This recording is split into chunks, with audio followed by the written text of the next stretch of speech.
That's fine, yeah.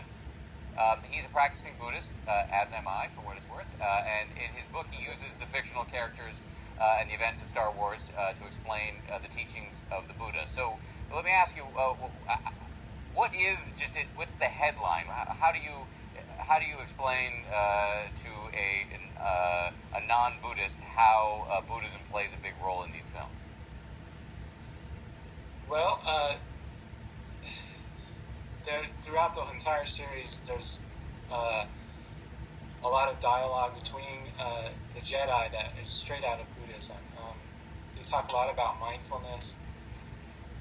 Mindfulness is a core Buddhist practice, and we hear all the Jedi, pretty much all the Jedi that have a line of dialogue, talk about mindfulness, from Yoda reprimanding Luke to keep his concentration here and now where it belongs. Mindfulness is always concentration in the here and the now.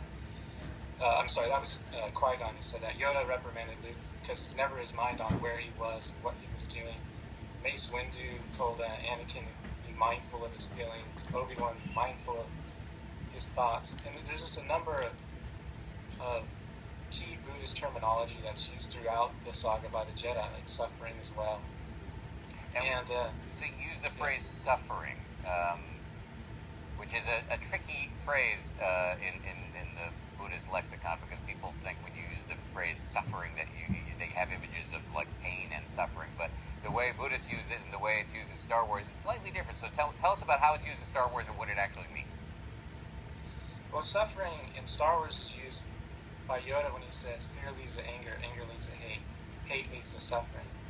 And he's talking about our inability to see our interconnectedness with other people, and that when we can't recognize how we impact other people through our actions, we cause them to suffer. And when we can't let go of the things that we want, our attachments, like Anakin's attachments to keeping people from dying, he was unable to let that go.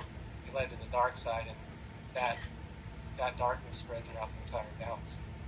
Do you think most viewers of Star Wars let the sort of deeper meaning of the dialogue seep in on any level, or are they just kind of focused on the lightsabers and the action? No, I think a lot of fans of Star Wars recognize the deeper philosophical underpinnings. I mean, Star Wars is the great myth of our time, and it relates to the entire human condition. And because of that, you can apply any sort of philosophy, personal philosophy or religion to it.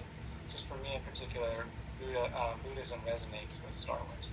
And how did these themes get injected into Star Wars so powerfully? Did George Lucas is he a practicing Buddhist, or did he happen to run into a Zen priest somewhere who said a few things that resonated with him, and what's the backstory? I don't know particularly. I know George Lucas has self-identified as a Buddhist, but he's also self-identified as a Methodist. So I don't know what that means exactly.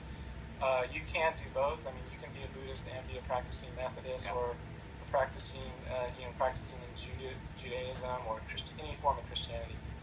But I think the real culprit, I guess, here is Irvin Kershner. He's the director of The Empire Strikes Back, and he's the one that said Yoda's a Zen master, and he went to great lengths to imbue that Eastern sage quality into that little puppet. Awesome. Matt, thank you very much for writing your book and for being with us. We really appreciate it. May the Force be with you. Yeah, big namaste right back at you. By the way, right here in New York City, there's a new Star Wars exhibit that has arrived. And Michelle Charlesworth,